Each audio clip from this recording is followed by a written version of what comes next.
Hi, I'm Marianne. I identify as, I'm still searching for my identity as it was lost at my birth.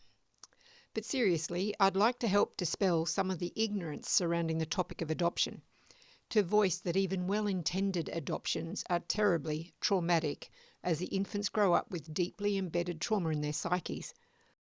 Other people have experienced complex trauma too, not just adoptees. This is not a contest. Just a brief summary of the harm done to my infant self and the long-term consequences of being adopted by strangers. My life is a jigsaw puzzle that can't be completed because core pieces are missing. A collage of parts that don't fit together properly.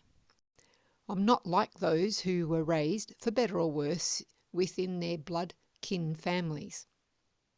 I was raised with only a superficial epigenetic connection to a tribe of strangers, so the desire for congruency and resolution kept me searching for my original mother for 4 decades. Vanish found her for me 4 years ago, but I'm just as broken as ever after meeting her and her subsequent family. I believe finding my mother would heal my emotional wounds.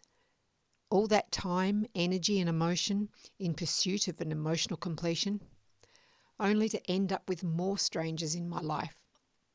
Without the genetic and epigenetic experiences tied to the same family, there is a gaping schism. Yet an in utero memory buried deep in my subconscious still cries for resolution.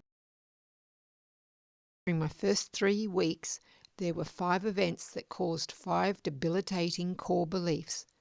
6 events if we include the trauma of being born. But let's focus on the 5 unnatural events caused by a bunch of adults prioritizing their justifications and desires over my well-being. 5 extra events that produced a highly dysfunctional blueprint for my life. The first event, I was not reunited with my mother's voice and heartbeat after I was born. Result? Displacement. I still don't know where I belong or if I belong anywhere. I'm living at my 47th home address. Secondly, my mother neglected to protect me from being separated from her, leaving me to take responsibility for my life immediately. No time to relax and recover from being born and enjoy being nurtured by a mum. Result, I don't know what being nurtured feels like, nor intimacy, because I can't safely trust anyone. Major event number 3 was not being heard. My cries may have been heard, but they were not heeded. My pleas were ignored. No one returned me to the one woman who mattered most to my well-being on every level. Most people understand this profound need, just none of the people involved with my birth, because I was to be adopted out.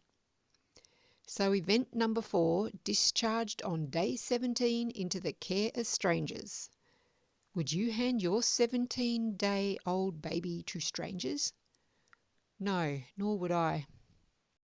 Yet they did that to me. I was not being protected in the arms of my mother. I was not going home or on an adventure with my mother. I was separate and alone with strangers. Again, a pattern was forming. This pattern finds ways to repeat itself in my life. I still feel that whatever I have is about to be taken away. It's exhausting, always expecting the rug to be ripped out from under my feet.